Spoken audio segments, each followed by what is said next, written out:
സോനം വാങ്ചുക്കിനെതിരായ ആരോപണങ്ങൾ തെറ്റാണെന്ന് ഭാര്യ ഗീതാഞ്ജലി ആങ്മോ.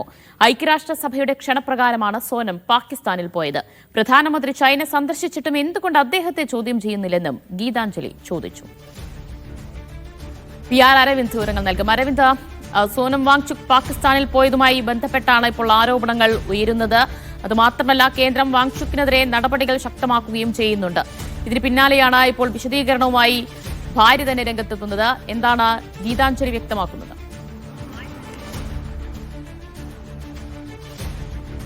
ദിവ്യ, ലഡാക്ക് സംഘർഷത്തിന് പിന്നാലെയാണ് പരിസ്ഥിതി പ്രവർത്തകനായ സോനം വാങ്ചുക്കിനെ പോലീസ് അറസ്റ്റ് ചെയ്യുന്നത്. അദ്ദേഹത്തെ നിലവിൽ രാജസ്ഥാനിലെ ജോധ്പൂർ ജയിലിലേക്ക് മാറ്റിയിട്ടുണ്ട്. പക്ഷേ കഴിഞ്ഞ ദിവസമാണ് ലഡാക്ക് DGയുടെ ഭാഗത്ത് നിന്ന് വലിയ രീതിയിലുള്ള ആരോപണങ്ങൾ സോനം വാങ്ചുക്കിനെതിരെ വരുന്നത്. അതായത് പാകിസ്ഥാൻ ബന്ധമുണ്ടെന്നും ഇക്കാര്യങ്ങളിൽ അന്വേഷണം നടത്തുന്നു എന്നതായിരുന്നു ലഡാക്ക് പോലീസ് അറിയിച്ചത്. കഴിഞ്ഞ വർഷങ്ങളിലടക്കം പാകിസ്ഥാൻ സോനം വാങ്ചുക്ക് സന്ദർശിച്ചിരുന്നു. അതുപോലെ തന്നെ ബംഗ്ലാദേശ് അടക്കമുള്ള രാജ്യങ്ങളിലും സന്ദർശനം നടത്തിയിരുന്നു. അപ്പോൾ ഒരു പാകിസ്ഥാൻ ബന്ധം പരിശോധിക്കുന്നു. ഒരു പാകിസ്ഥാൻ ബന്ധമായിരുന്നു ലഡാക്ക് പോലീസിന്റെ ആരോപണം ഉന്നയിച്ചത്. എന്തായാലും ഈ ആരോപണങ്ങളെല്ലാം തെറ്റെന്ന് തന്നെ അദ്ദേഹത്തിന്റെ ഭാര്യയായ ഗീതാഞ്ജലി ആങ്മോ ഇപ്പോൾ വ്യക്തമാക്കിയിരിക്കുകയാണ്. പ്രധാനമായും ഗീതാഞ്ജലി ചൂണ്ടിക്കാണിക്കുന്നത് ഐക്യരാഷ്ട്രസഭയുടെ ഒരു ക്ഷണപ്രകാരമാണ് പാകിസ്ഥാനിലും അതുപോലെ തന്നെ മറ്റ് രാജ്യങ്ങളിലും സന്ദർശനം നടത്തിയത്.